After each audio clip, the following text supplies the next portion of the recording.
Brother Eric John, welcoming you today here at 24/7 World Radio on this beautiful Monday, October the 23rd, 2023.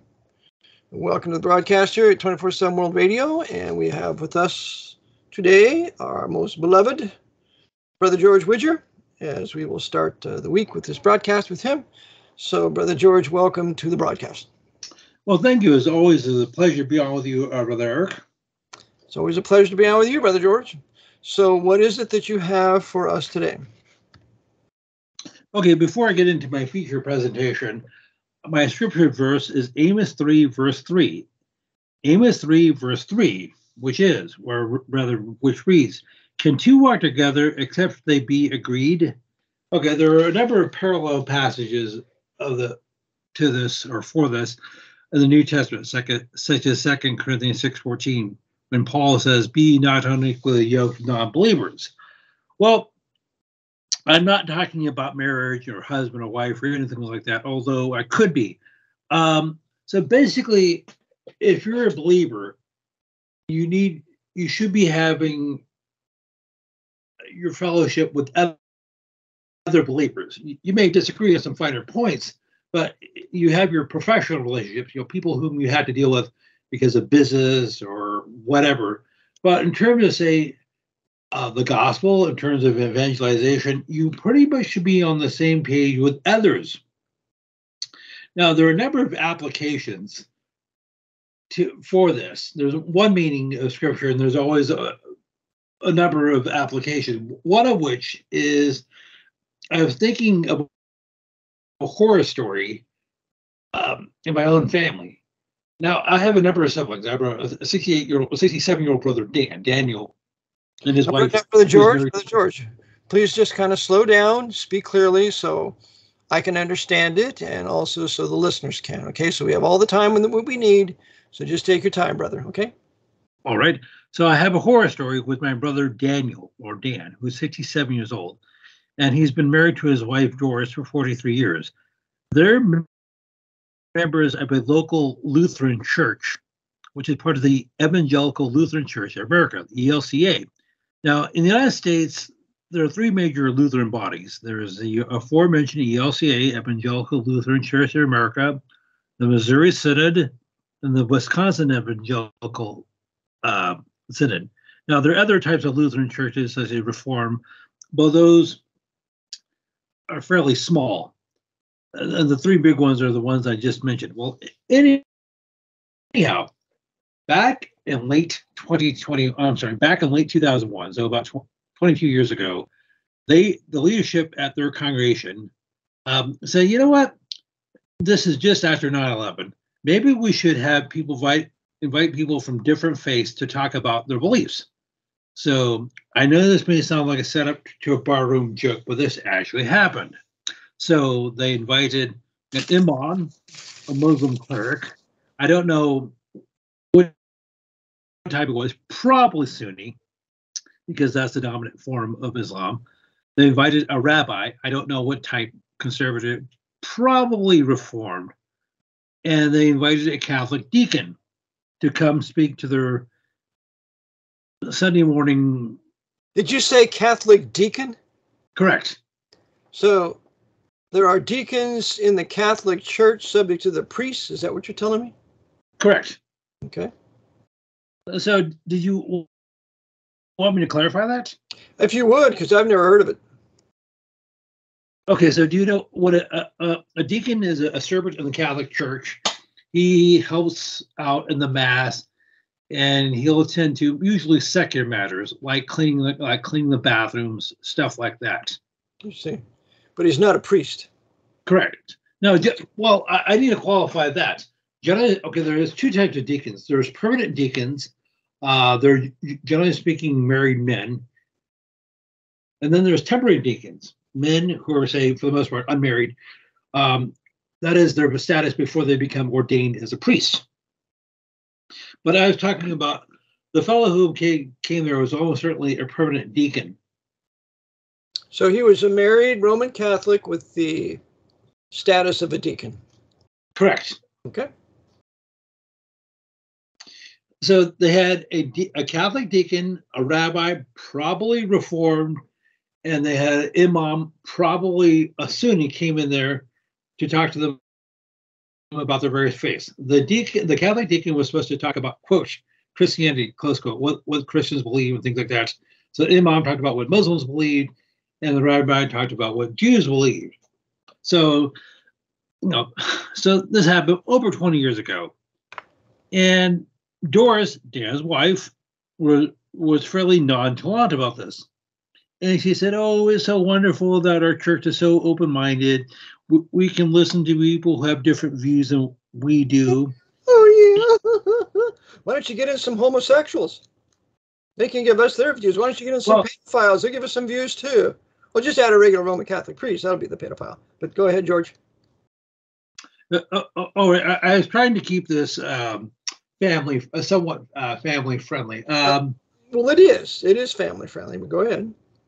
Okay, so this happened, as I said, back in late 2001, over 20 years ago. And I asked Doris, okay, so this is during the internet age, and this is right after 9/11.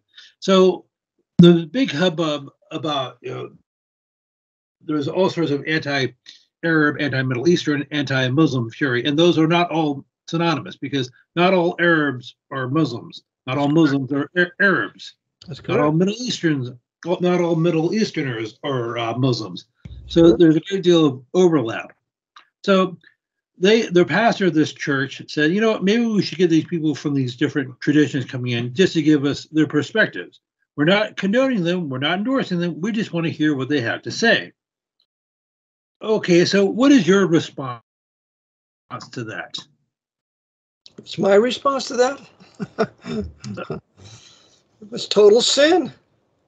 Why would I get some Roman Catholic deacon in there whose religious institution has practiced the Inquisition for 600 years, was engaged in crusades against Orthodox peoples and Muslim peoples for at least 9 crusades, who was facilitating the rise of the Third Reich, who blamed Martin Luther for the Eurasian Jewish Holocaust with the book on the Jews and their lies, which he never wrote. I mean, how many the objections that I have to the doctrine of the papacy, that the Pope speaks infallibly when he speaks ex cathedra, thanks to Vatican I, and the doctrines of Thomas Aquinas, and a whole slew of things that are anti-Christ and anti-Bible. So why would I ever want someone like that to desecrate my little local church assembly, to come in and propound his lies? That's the Catholic. The next one is a Muslim. This is a Muslim who represents the Quran. The Quran, that is a book of blasphemy that denies that Jesus the Christ is the Son of God. And that's what you see here on the Dome of the Rock. That's what you read it. Listen, Muslims, God has no son. So we're going to invite this blasphemer in, because 1 John tells us not even to let him in our house. And anybody who denies that Jesus is the Christ is Antichrist. So here we have our second Antichrist, the Muslim Imam, who is advocating jihad, murder of people like me who are infidels. I'm gonna invite a murderer, a potential murderer, into my church? No. Next one is the Jew. Well, the Jew in his Babylonian Talmud says that Jesus Christ is not the Son of God. They call him the deceiver, and that he's presently in hell, boiling in hot feces, that his mother was a whore, that he was a bastard. Now, am I going to invite this Jewish man in here believing that with his Talmud? That's Orthodox, of course. Or a Reformed Jew that denies that Jesus is the Christ. Am I going to invite this guy in that's what his doctrine is? Of course not. There's no compromise. You're not changing me. You're not going to alter the Word of God. And I'm not going to compromise the Word of God for your heretical, blasphemous beliefs. So no, it was a total sin on your relatives' part in their apostate Lutheran church to invite these blasphemers in that hate God, that hate Jesus Christ, and that hate us, those of us who are born again. And one more thing I want to remember. Martin Luther called Islam the kingdom of Satan. So if there were really Lutherans, they would not invite anybody of any inman of the kingdom of Satan in their church. And I can go on longer and with more details, but what they did was sin. But then again, your relatives are probably not saved, and they're just members of some religious church body that has nothing to do with Jesus Christ or the true New Testament church. Unfortunately, it did one time, but now it doesn't. And so now they're in sin, and they can then do only sin by invite these sinners in to further seduce the people in that church, and it's, of course, the young people most of all. Well, okay, so do you mind if I just make a couple responses? Oh, no, I'm done. Yes, I lowered my voice, and now I'm finished. Now go ahead, George, and I won't interrupt you. Okay, so as I said, their congregation is part of the ELCA. This is back in 2001. 2 years previously, when I was living in Sacramento. Oh, actually, I was still living in Sacramento at the time. I guess their local, the ELCA bishop of Northern California, Robert Matthias, spoke at the Cathedral of the Blessed Sacrament in Sacramento, California. And at the time, William K. Vigan, who was a Catholic bishop of the Sacramento Diocese, spoke at a local Lutheran church. So this is back in October of 1999, just after, I think we've discussed it before, just after most of the Lutheran churches signed the 1999 Accord, basically the Accord of Justification, which most Lutheran churches are part of the World Lutheran League.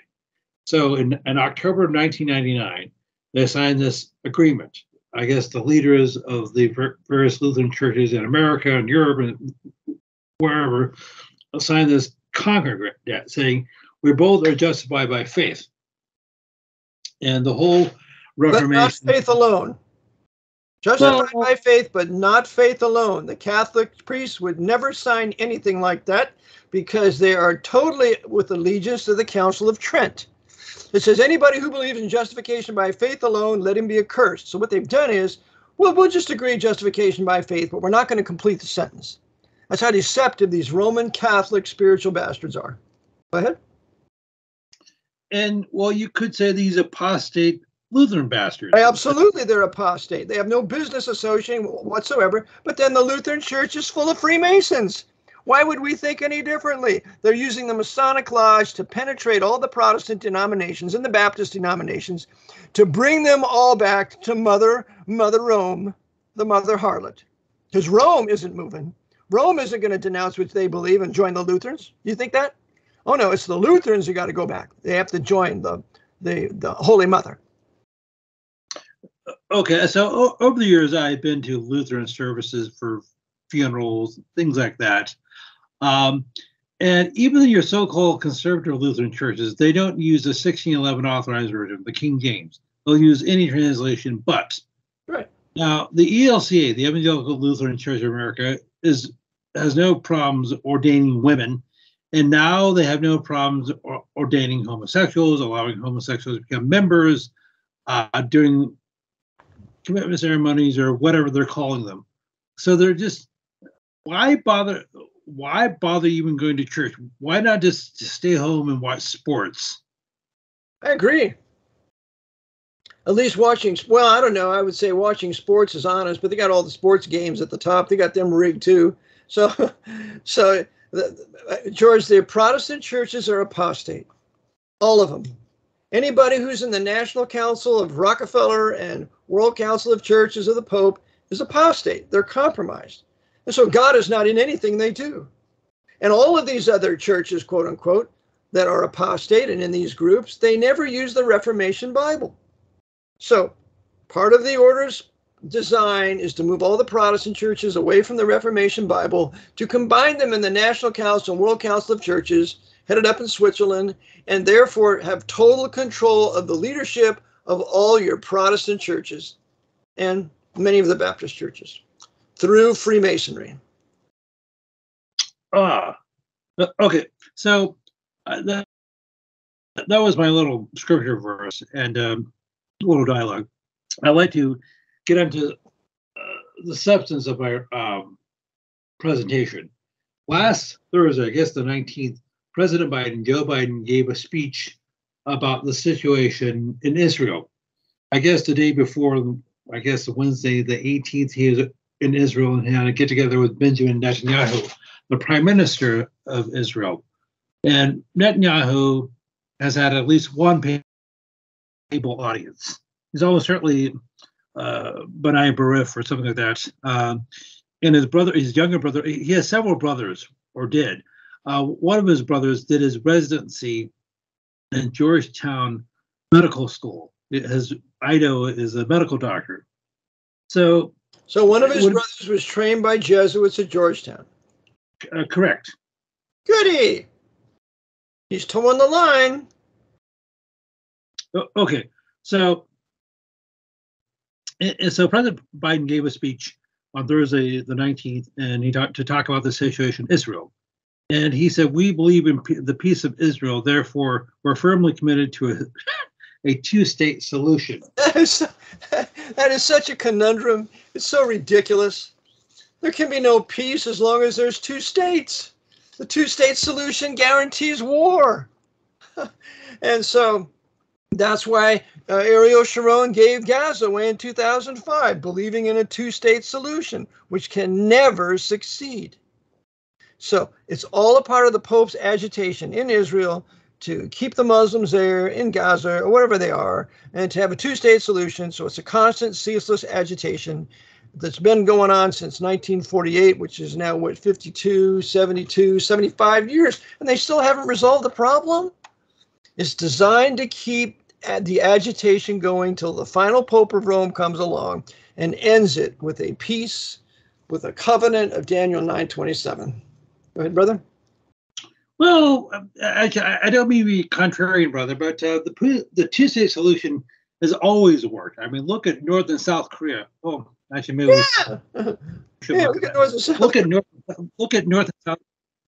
Okay, look at North and South Vietnam. No, actually, let's not look at that. Well, I'm sure it's worked somewhere in history.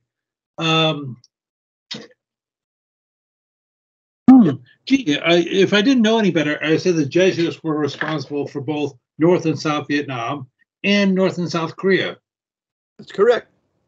But, and the division of the capital of Cyprus, called Nicosia, half of it going to the Greek Orthodox and half of it go to the Turkish Muslims. How's that working out?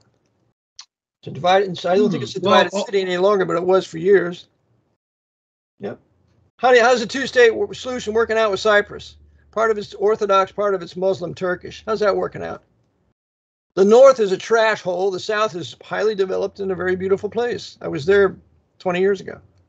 So whenever you divide it, you're always going to have problems. And either the place should be for the Jews in Israel, it should be their homeland. The Arabs should be living in surrounding Arab Muslim countries unless their lives are threatened, and the government of Israel would allow them there as Christian Arabs, and those Christian Arabs would not be a danger to the Jews living there, because I know some of them. I went to an Arab Baptist church the first time I was there in 1974.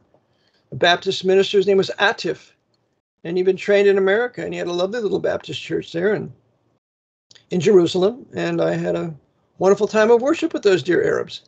But generally, the Arabs need their own countries, and if the Muslims want to kill them, then God would bless the Israeli government to allow those certain Christian Arabs in the country that would never persecute the Jews, and they would be patriots, and they would be thankful that they're living in the highest culture in the Middle East, which is Israel. Okay, I'd like to talk about the president's speech, but I'm going to table that just for a moment because I have a little bit of a housekeeping item to bring up. I need to make a correction because one of your listeners sent this to me over the weekend. He goes by the name of Shep, somewhere in Ohio. I wish I could be more specific. But he said, I used the wrong nomenclature when I talked about the German POWs after World War II. Yes, they were originally you're talking about members of the German army, the Wehrmacht, the regular army, and other services. They were originally classified as POWs, prisoners of war, and they were protected under the Geneva Convention of 1929. Yes, there were other meetings before that. However, the mistake I made is they were not known as enemy combatants. They had their designation changed to disarmed enemy forces, DEF, also known as surrendered enemy forces. Now, I know this may sound like a pedantic, nitpicky thing to bring up. However, oh no, I'm thankful for his correction. It's very good, George, and I'm thankful for the gentleman's correction. Thank you, sir. Okay, so this may sound like a nitpicky distinction. However, this is critical. It's literally a matter of life and death. Because if you are classified as a POW, prisoner of war, you are protected by the Geneva Convention.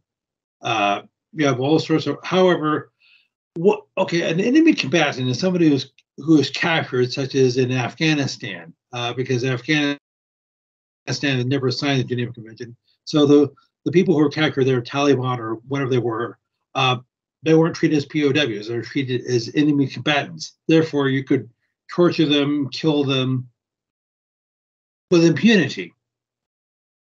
However, the difference is soldiers who were classified as POWs got their designation changed to DEFs.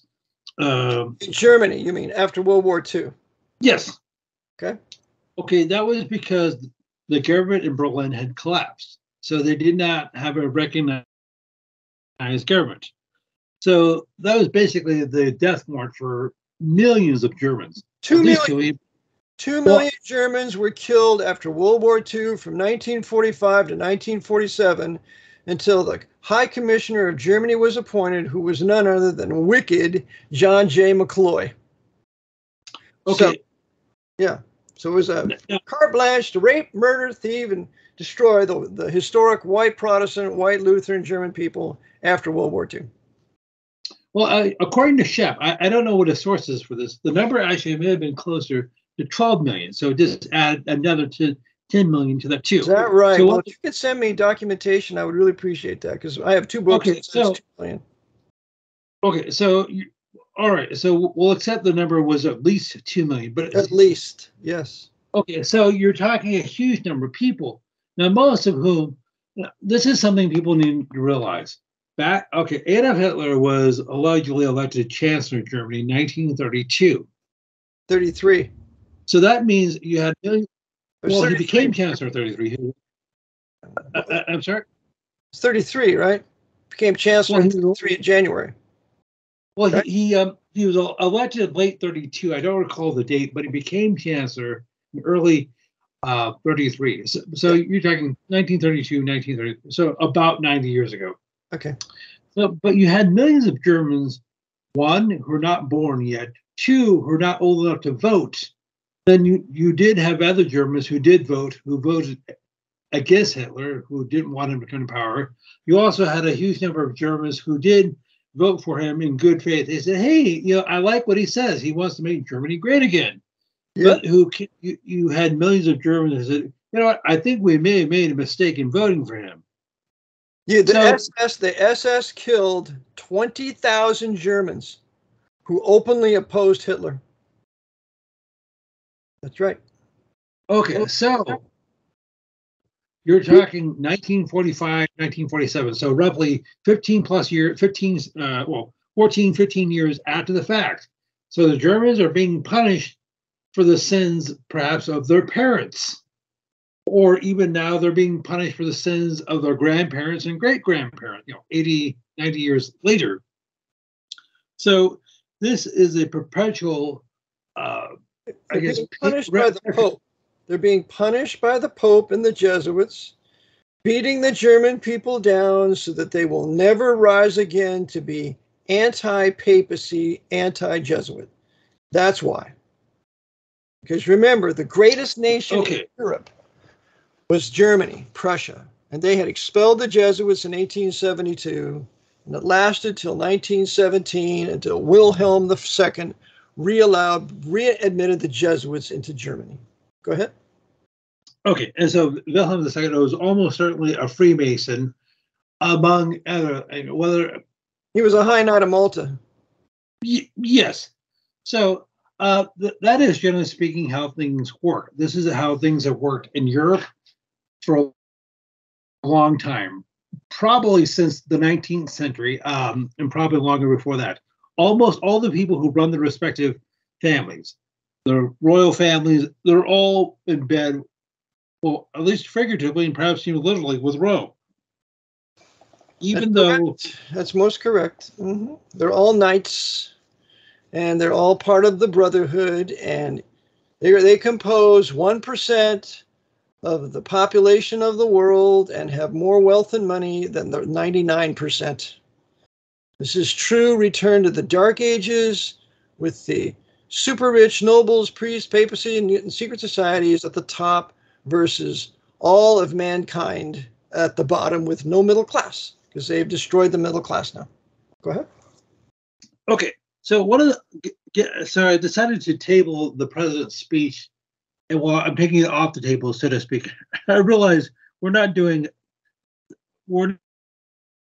adhering to Robert's rules here. This is not.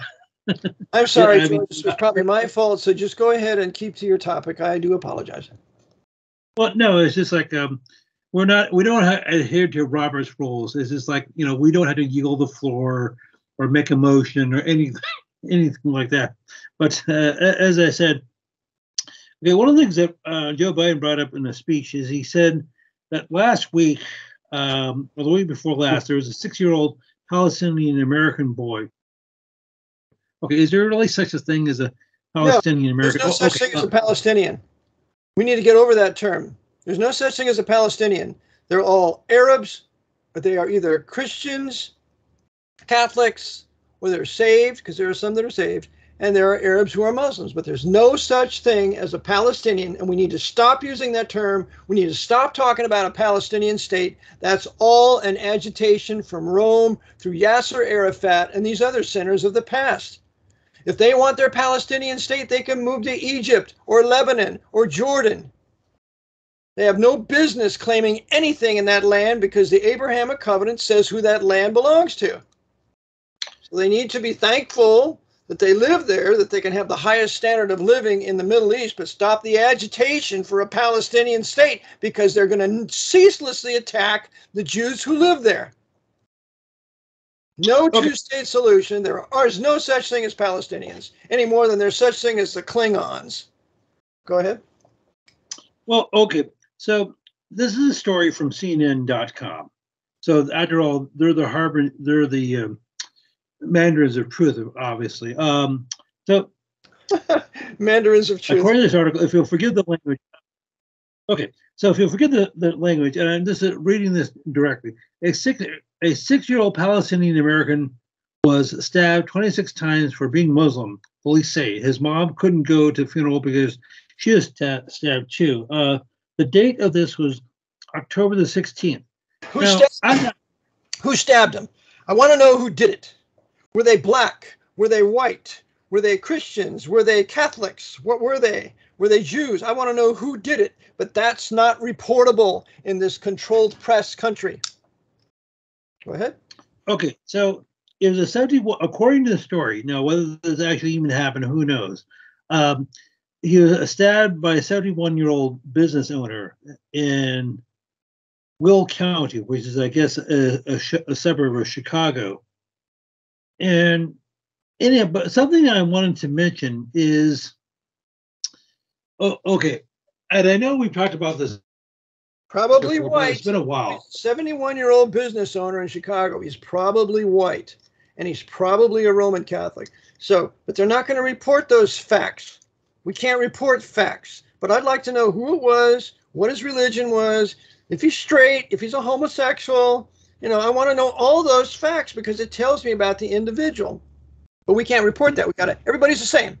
Everybody's same. That's what they used to say in Vietnam. Everybody's same. Go ahead, George. Okay. So I know I've brought this up before, but the Jesuits created an organization called CARE back in 1994, the Council of Arab-Israeli Relations, CAIR. Yeah, that racist, bigoted operation. Now, there's some racists there and some real bigots, but what does Islam produce but racists and bigots? At least bigots. Okay, so they're racists too because they hate the Jews. Go ahead. Okay, one of the co-founders of CARE was a fellow by the name of Omar Abad, A-B-A-D. Yes, that's his name. and he got his undergrad degree from Santa Clara University. I know we've talked about him before, but it's been a while. But just so this founder of this CARES was trained by Jesuits. Correct. So, listener, do you see how the Jesuits control the leadership of Islam, at least in this country? That's a conclusion you must draw. Otherwise, you'll never understand what's happening here. It's not just Muslims doing this. It's Muslim leaders submitted to the power of the Jesuit order. Just like Barry Davis Obama was submitted to Jesuit Greg Galuzzo, who trained him in Chicago. Go ahead, Brother George.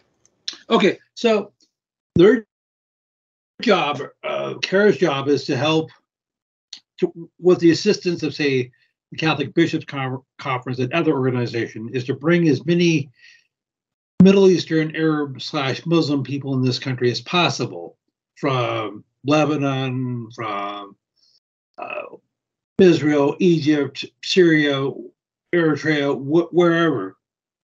And they're supposed to settle them basically every place, not just in your major urban centers such as Chicago or New York or LA, but your traditionally white communities such as the state of Minnesota. Now, I know I mentioned this before, so forgive me for repeating myself. For what it's worth. So I'm going to ask you something, George. Did anybody vote for that? Anybody vote say, we want to bring Muslims into the America? You want to vote on that, whether or not we should do it? No, they didn't vote. It shows you the government, the military government here, hates us. It hates white people that are historically Protestant and Baptist, so much so that they bring these racist, bigot people of the Muslims and the Arabs of the Middle East over here, and they demonstrate their racism and hatred all the time by being put in white cultures and then demanding to rule them and control them. That's like the Somalians they brought over here and brought them up to Minnesota. Why, we're going to run them for, we're going to run a Somalian for election. We're going to put her down there in the White House so she can advocate all her anti-Jewish fury and anti-Bible fury too, and anti-Jesus Christ fury too. Did we invite those people in here? I don't think so. This shows how much this government of Washington hates our guts as it's run by the Jesuits, as they are constantly making war on us. And this is part of the warfare, to bring these Muslims in here that hate us. Okay. So, well, you actually made my next point, or partially made my next point. Now, we talked about Chicago, Illinois. Minnesota is a neighboring state, is to the northwest of Illinois. I don't have a map in front of me. But anyhow, something I mentioned to you before, for what it's worth, back in 1990, 33 years ago, Minnesota was about 95% white. People who, you had people there who are of European descent. One of the old jokes it's such a terrible sin to be white, George. Why, you people in privilege, how dare you have a white culture and you read the Bible and you have guns? How dare you, you evil people. You got to kill all of you. Go ahead, George. Okay, so one of the old jokes about Minnesota is a very nice Scandinavian country. And that's partially true because you typically would come across people with names like Larson, Peterson, Anderson, so forth, people from places like Norway or Sweden, places like that. Now, back in 1990, as I said, Minnesota's population was about 95% white. However, 30 years later, in 2020, 3 years ago, that had been reduced to 80%. Now, the majority of the people there in Minnesota are still white, but not so much in the Twin Cities, Minneapolis and St. Paul. As a matter of fact, they call Minneapolis New Mogadishu, or was it Little Mogadishu, which is the capital of Somalia. And forgive me for repeating myself. So you had people who, I mean, this is a silly question, but I just wondering, if I were from Somalia, I probably want to live in a place that is somewhat similar to my native country. Not Minnesota, as beautiful as it is or was. Now, it can get a little colder in the winter, but you're bringing in people from a disparate background with a different history, different culture, different language. They're completely out of place. They're savages. They're savage people. They hate us. They're here to take from us as well as our lives. And Barry Davis Obama is the savage that brought them over here. And I tell you, these white people are getting angry and angry because they're pagan. They don't read the Bible. They're going to go right into the new right. And then all these Somalis will be rounded up by angry white men, and they're going to be taken to the concentration camps. The Jesuits brought them here to facilitate the institution of the new right. That's the only reason. They're just cannon fodder. Okay. So something I've said before, and I probably said several times, but just for clarification, Sweden. Okay, we talked about Minnesota being a nice Scandinavian country, but if you want to talk about a real Scandinavian country, such as Sweden, it has a population of only about 10 million people. Roughly 8% or 800,000 are non-ethnic Swedes. Almost all those people are from, say, Africa or the Middle East. Now, if you take her neighbor, Norway, she has about half the population, or about 5 million people.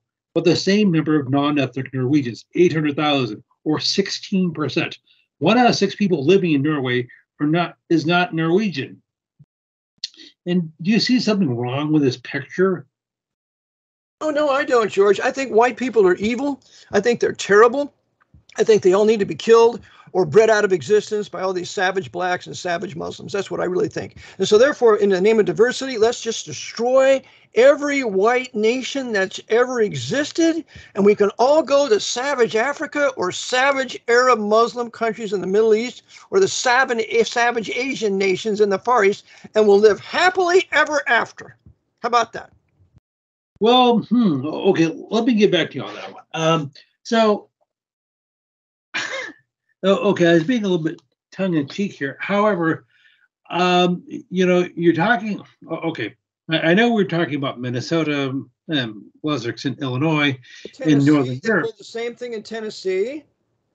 They brought these savages into a white Protestant town in Tennessee, wrecking the place.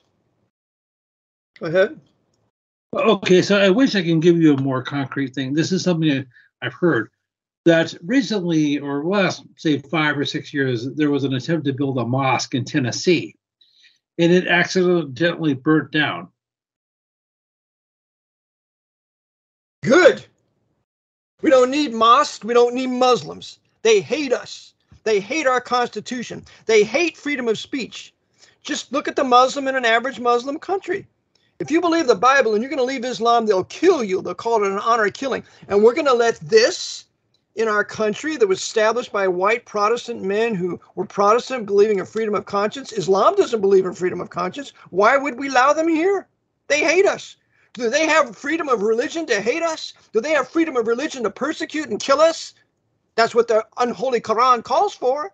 No, they don't belong here. And for burning down the mosque, I applaud it. And that should send a message to all these other Muslims. You're not wanted here. Go back to your savage nations and continue to build savagery, but you're not going to bring it here. That's what an American would do. That's what a patriot would do. Now, if a Muslim gets saved and he comes to know the Lord and they're going to kill him because he believes the Bible, then I would welcome here. But you're not going to be race mixing with our white women. You just bring your race here and you can perpetrate your race as Christian people. But, oh no, you're not coming here to desecrate our race, because once the white race peoples are destroyed, there is no Western civilization. It's gone.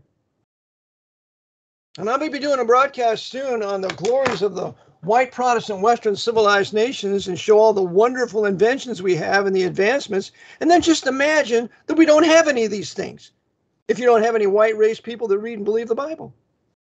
And that's their game. This is Counter-Reformation, Council of Trent, destruction of white Anglo-Saxon Protestant Western civilization by bringing all these Arabs and blacks and Hispanics and Chinese into here to so dilute this place that it is no longer white, it is no longer Protestant or Baptist Christian, and hence we can participate of the same horrible culture that they have in their countries, with military dictators, tribal chiefs, secret police. And of course, that's typical Catholic government, with secret police and dictators. Franco, Hitler, Mussolini, okay, all along. But go ahead, George. Okay, when we did the stream on Friday, we spoke about Pius XII, Eugenio Cardinal Bocelli, and we made reference to one of his contemporaries, Vladimir Ledochowski. So there's different spellings of his names. There's the anglicized version. He is Polish. I just want to establish that. And his dates were the 7th of October out of Lepanto. So I guess they decided to pull off this little operation in Israel to partially commemorate his birthday. Now, what do you mean? So his dates were. What do you mean? I don't follow you. Go ahead. Okay, Vladimir Ledochowski was born on the 7th of October, 1866, died on December the 13th, 1942. So he was 76 when he died. He was a Polish Catholic priest who served as the 26th Superior General of the Jesuits, more commonly known as the Black Pope. So, and you can see a picture of him in the book titled Men Astutely Trained. I use that picture in my book, Vatican Assassins. And he is a real sinister individual. Go ahead. Yes. Okay, I'll address that in just a moment. Okay. So he was the Black Pope. His Black Pontificate, if you will, was from 1915, the 11th of February until his death. So he ruled for 27 years. So just as a quick review, Pius XII, his pontificate was from 1939 to 1958 until his death. Yep. So look at all the wicked things that took place under his watch. Basically, the resumption of the Second 30 Years' War, aka World War II, the start of the Cold War, yep, and all those various iterations. Yep. The Korean War, the French and the Chinese War. Yep. Basically, actually, the American involved. Well, actually, America was involved in Vietnam since the 1940s. But they're basically. That's what Fletcher Prouty says. Fletcher Prouty says in his book JFK, he says the Vietnam War was America's 30 years war. He was Colonel Prouty, and he said it started in 1945, right after World War, and when World War II ended, and it went to 1975. So Prouty said it was America's 30 years war. Okay, so Ledochowski, his Black Pontificate, if you will, I just coined that expression, was from 1915 to 1942, 27 years. Now, interestingly enough, the pontificate of John Paul II, who was born Karol Joseph Wojtyla, or however you say his name, was also 27 years. So now I'm partially you. I'm partially Polish. I'm German Polish on my mom's side. So is that your problem, George? Is that your problem? I knew it. Well, interestingly enough, I've never had a hard time changing light bulbs. But anyhow, but not to pick on the Poles, but how many wicked Polacks have the Jesuits used going back to the 19th century? Wojtyla, John Paul II, Ledochowski, Zbigniew Brzezinski, just to name a few. Yeah, Zbigniew Brzezinski, yeah. Mm-hmm. Who was I know we talked about him before. He was a national security advisor under Jimmy Carter. So he basically set up the organization that would morph into Al Qaeda. They called it Hezbollah or something. Now, Hezbollah was originally set up to fight the Russians, which is complete nonsense. So that, as I said, that later morphed into Al Qaeda, and that served as one of the major boogeymen of the 21st century. Yeah. And CIA set up 20,000 bank accounts for, what was it, ISIS in Switzerland. So the CIA set up all those Arab operations for the most part. That's why they're untouchable. That's why they can't be destroyed. That's why they're financed. That's why they get all the weapons. Yeah. Okay, so why? Okay, I'd like to talk specifically about Ledochowski. So why is he important? You could say, if you had like a Hall of Fame or Hall of Shame for Jesuits, he definitely would be in there. He would be in like their top 10 list. Sure. He ranks up there with Edmund Walsh. Sure does. Thanks to Ledochowski, you have the atomic detonations on ground in Japan, and all those killed Japanese people. Yeah, thanks to Ledochowski, you have World War II beginning in 1939. He attacked Poland. Thanks to Ledochowski, you have the killing of all the Polish men who were true nationalists by the Nazis, and then also by the Russians after the war. Ledochowski was a horrible, terrible, vicious, murderous individual that should be known by every American who values liberty. Mm-hmm. Well, and of course, so as I said, his reign was 1915 to 1942. I know I've said that twice.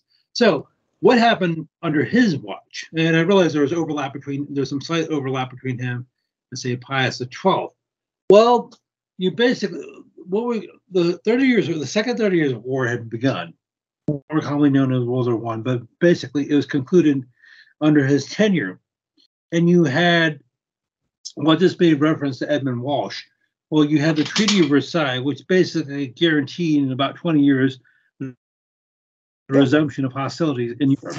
Yeah, that's what Lloyd George says. Yeah, we've guaranteed war in 20 years with the Treaty of Versailles. That's right.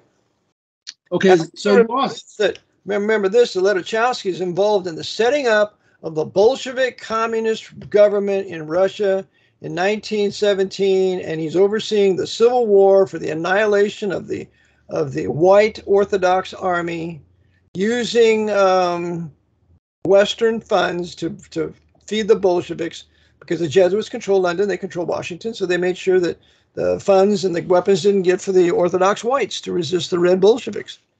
So Ledochowski put Lenin and Stalin and all those other centers in power. And that's why Walsh went to Russia and from 1922 to 24 to set up the government there after the Civil War. So Walsh was subject to Ledochowski. Yep.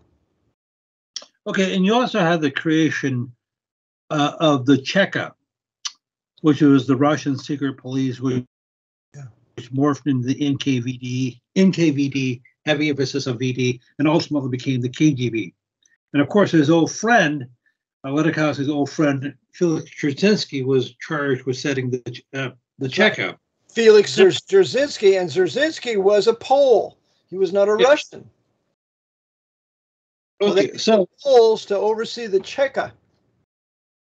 Felix Dzerzhinsky loved the Jesuits. Well, and he was actually a Roman Catholic. He was a seminarian, but the Jesuits said, "Hey, Felix, we think you could better serve us as a layman. But I'll have to do a presentation on Dzerzhinsky and the whole NKVD, heavy emphasis on VD. And owing to time constraints, I can't go into that now.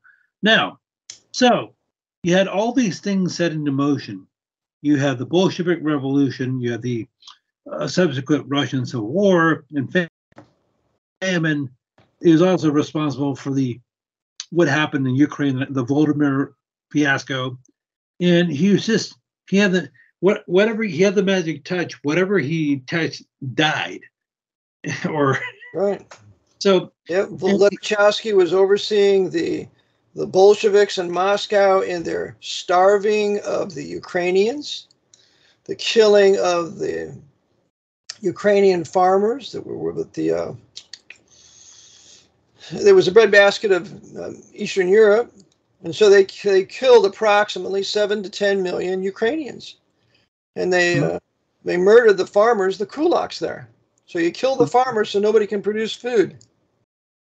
So that was all overseen by the Jesuits in dealing with Ukraine through Moscow. Okay, so Ledochowski died in 1942, so about 80 years ago. And you could say,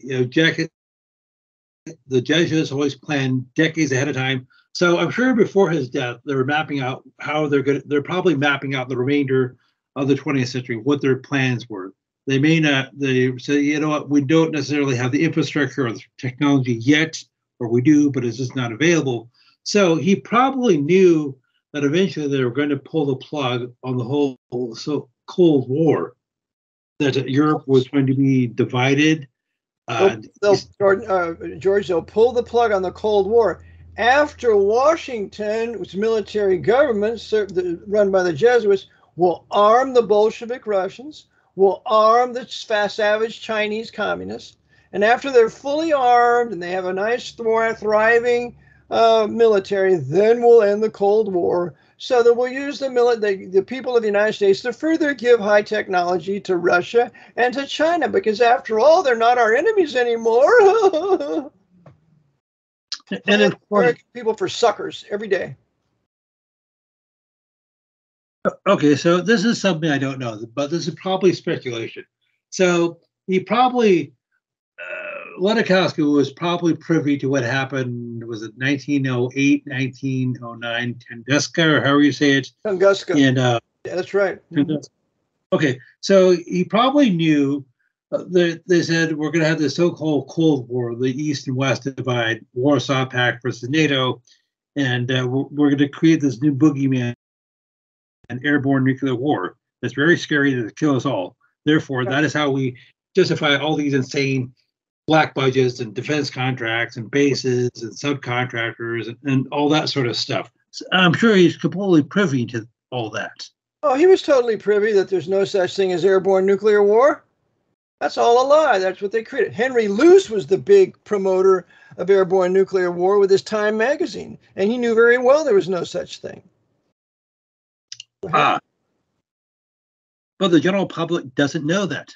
Well, of course not. What they're taught is what the Pope's news is going to tell them, or the Pope's academia tells them. They're not going to know the real truth, even though they could find it if they wanted to. But they're too busy watching the football game and playing basketball. You know, we have things to do. George, come on now. Okay, so something I'm probably going to have to pick up the next time we're on, owing to time constraints. But somebody another 9 minutes, so go ahead. I'll do my best not to interrupt. Go ahead. Okay, so I'll probably have to pick this up the next time we're on. Is Ledochowski was friends and in correspondence with Jesuits all over the world at the time, and he got together. So he obviously knew Walsh. He obviously almost certainly knew Spellman, and so forth. As a matter of fact, he may have got Karl Radner. Karl Radner of Austria is a powerful Jesuit, and he was personal friends with Spellman, and he's buried in a Jesuit church in a crypt there in Austria. And Radner builds the German secret police, the German BND, and Spellman will begin to build the CIA. Okay, so somebody whom I'll need to bring up the next time we're on is Father John Lafarge. I know you've spoken about him before, and you talk about him in Vatican Assassins, but Ledochowski was friends with Lafarge. They met several times. They corresponded on a regular basis. So John Lafarge Jr., S.J., his dates were the 13th of February, 1880, died on November the 24th, 1963, so a couple days after Jack Kennedy. Yep. And he is the father of the American Uncivil Rights Movement. Yes. There's a book that he wrote about Catholic interracialism, how he promoted all the civil rights movement. And so when anybody thinks of the civil rights movement, they need to stop thinking about the Jews. They need to think about John Lafarge. He is the one, the power behind it. He ran A. Philip Randolph, the Black Freemason. A. Philip Randolph ran Boulé Society member Martin Lucifer King. They're all a bunch of communists, Jesuit communists, and have done horrible, terrible things as a result of the uncivil rights movement. Well, you could say the war between the states in America, 1861 to 65, was the hard Civil War. You could say the so-called civil rights movement was the soft Civil War. Yeah, both were communist movements. Karl Marx says this American Civil War was a communist revolution on the side of the North. That's what Karl Marx said, who was the overseas correspondent of Horace Greeley's New York Tribune. Yep. Are you talking about the Freemasonic Horace Greeley? The Illuminati Lodge member in New York City, that Horace Greeley. That's right. Okay. So anyhow, with Clinton Roosevelt. Yeah, but we'll deal with those guys at another time. Go ahead, brother. Okay, so Lafarge was basically the architect of the civil rights movement, of the American civil rights movement. That's right. And you had other figures like Father Theodore Hesburgh, and I know you talked about him before, and I want to talk about him independently because he requires some time. And I'll probably have to pick up the discussion on Lafarge. Okay. So Lafarge basically came up with the intellectual, the paperwork, the blueprint for the civil rights movement. That's right. And it was largely, so one of the impetuses for the civil rights movement in America was an encyclical called, I have it right here. Yes, here it is. Humani Generis Unitas, One Human Race. It was penned by Pius XI, the immediate predecessor of Pius XII. And it was, I guess, issued on February 10th, 1939. Basically, the Pius XI denounced racism, anti-Semitism. What a joke. Yeah. You read David Kirshner's work, The Popes Against the Jews, and he'll show you what the real Pius XII was about, how he hated the Jews, trained by Jesuits, behind the Eurasian Jewish Holocaust. That's the real Pius XII. Well, now, I want to just mention something here. There's a book by David W. Southern, Southern. It's called John Lafarge and the Limits of Catholic Interracialism from 1911 to 1963, when Lafarge dies in 63. So it's a very good book showing the power of Jesuit John Lafarge and his control of the Urban League and a host of other anti-white, pro-black communist civil rights movements. But very good book. Okay, so yes, you just added a couple other books to my reading list, which is already, I'm probably not going to live long enough to read all these books. But anyhow, I'm not saying I'm a slow reader, but I've decided to join the Page of the Month Club. Anyhow, well, getting back to what I was saying, and I realize we only have a few more minutes. So Lafarge basically has been disappeared from history. Same thing with Ledochowski. So this is, okay, I've said this to you before. I have a degree in history from California State University. So in other words, I basically know nothing about history. I may know a few pieces of trivia and a few random facts, but that's about it. Because that was what I was taught. You almost never learn about the context of anything, such as what was the whole ration? What was the whole purpose of World War I and World War II, for example? Well, if you do a Wikipedia search, because after all, they, like CNN, are the arbiters of truth, they say, well, World War I was caused largely due to nationalism. The Germans weren't happy because the British and French and other countries had bigger empires than they did, and they just wanted a bigger piece of the pie. So you had a series of convoluted treaties that these countries had signed, and after the assassination of Archduke Ferdinand on June the 28th, 1914, a bunch of countries decided to declare war on each other. And if you think... It's all coincidence, George. It just happened. Just happened. There's no plot. There's no plan. It just happened, and here we got it. No, by the way, the pistol that was used to shoot Archduke Ferdinand was in Jesuit possession for years later, and I have a picture of a Jesuit holding the picture in my book, Vatican Assassins. Okay, so why would the average European, German, Frenchman, English, or whoever, care about the assassination of this monarch in a country, you know, all the way across Europe, or at least in the middle of Europe? You know, that was unfortunate for him and his wife, but why would these countries want to murder their best, their manhood for years? I mean, murder millions of them. Because the governments do it. And the people think they're being patriotic by following these Jesuit-ruled governments, which they pay for with their own blood.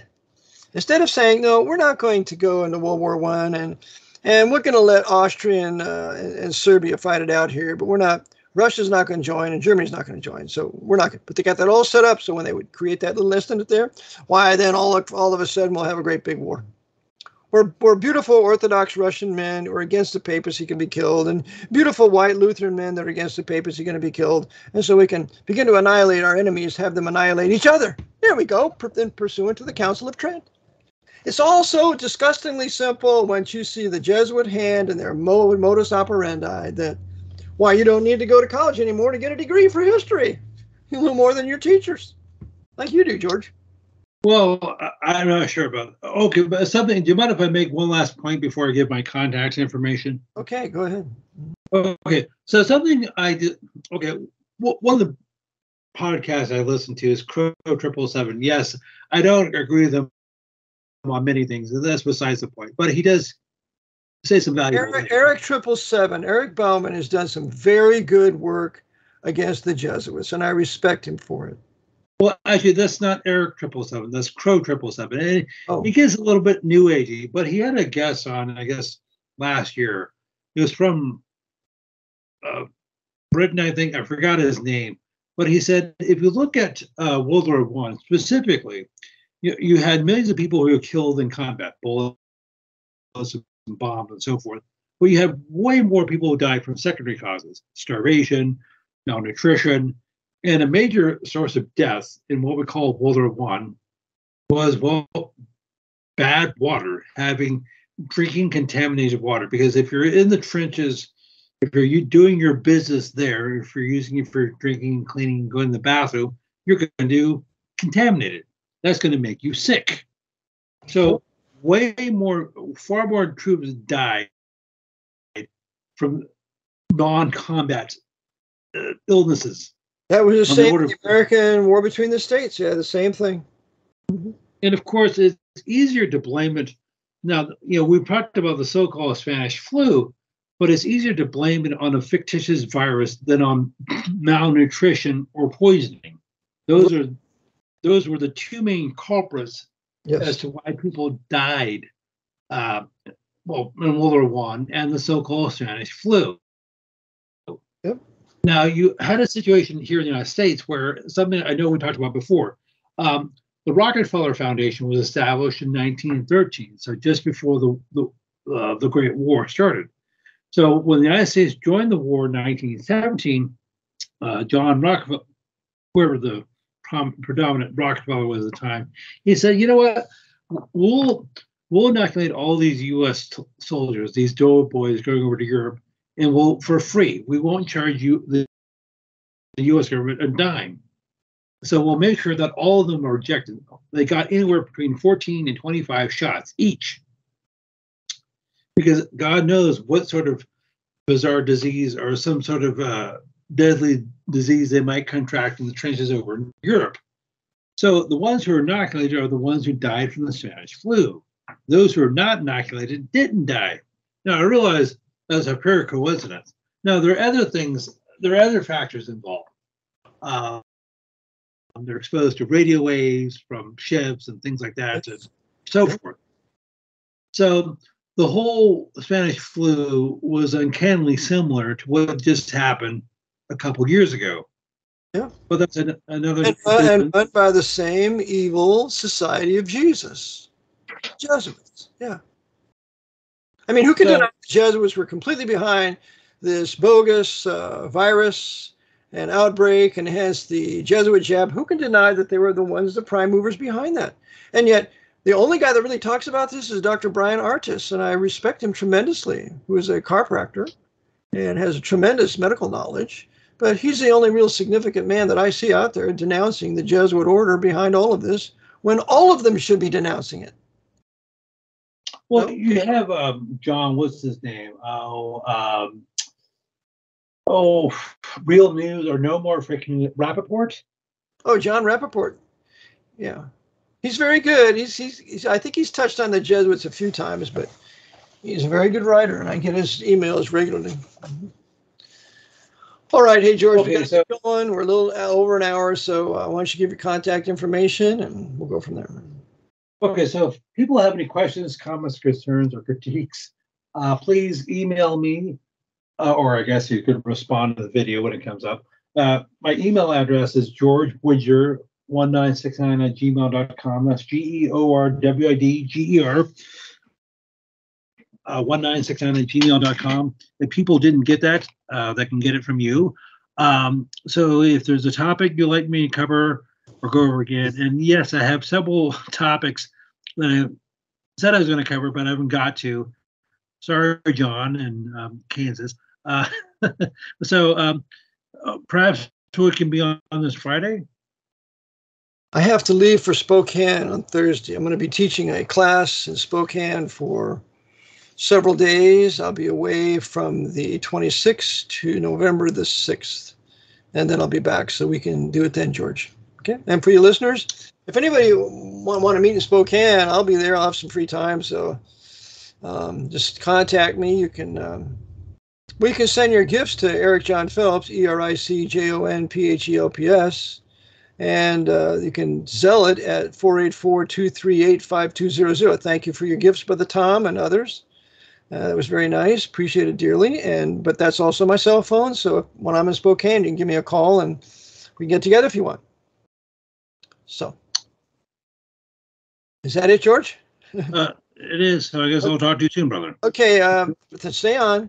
Thank you for tuning in today. I have a book, Vatican Assassins, Wounded in the House of My Friends. Just go to my website, vaticanassassins.org, and purchase something there. I also go to 24/7 World Radio. I have all my broadcasts there for a gift. And lastly, appreciate your prayers for George and me. Appreciate your prayers 2 minutes a day, lifting up holy hands without wrath and doubting. And may the Lord bless our work, and may there be great fruit from it as the elect to be saved, believing the gospel that Christ died for your sins, was buried and rose again, and that we might have insight into the times as they begin to unfold, as the risen Son of God fulfills his mystery of godliness and his counsel while using, among other entities, the devil to bring it to pass.